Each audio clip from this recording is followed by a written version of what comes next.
Kegan Kline's sentencing hearing is still underway. He's being sentenced on more than 24 child pornography charges.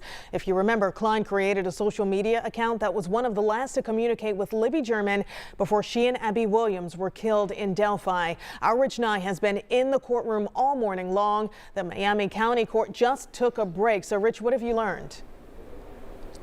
Yeah, Karen, we're in a lunch recess here in Miami Circuit Court for the sentencing hearing of Kegan Kline.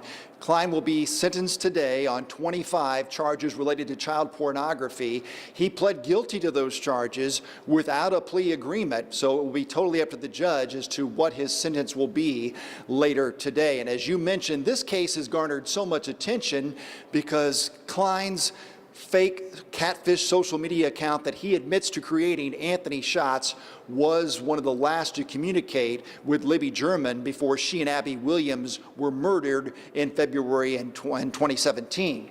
But it's important to again mention that Kline has never been named a suspect, and of course another man, Richard Allen, is charged with those Delphi murders. Again, the sentencing hearing began about 9:30 this morning, and we've heard lots of testimony this morning from Indiana State Police investigators about the thousands of images and videos found on 7 devices that belong to Kline. Over 100 of those photos and 20 videos were determined to be of underage girls in sexually explicit situations. One that was particularly disturbing, described in court this morning, was a 13-year-old girl who was approached by another catfish account created by Schatz called Emily Ann, and this account was able to solicit photos and videos from a 13-year-old girl identified in another state.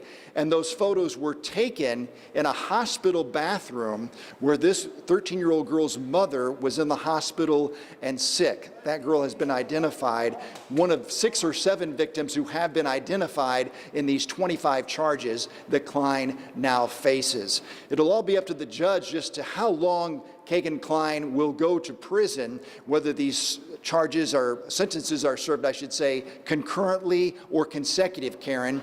We expect this hearing to last for most of the day. We've just had 2 witnesses so far this morning describing again these disturbing images that Kegan Kline has received and admitted to now and waiting his sentence.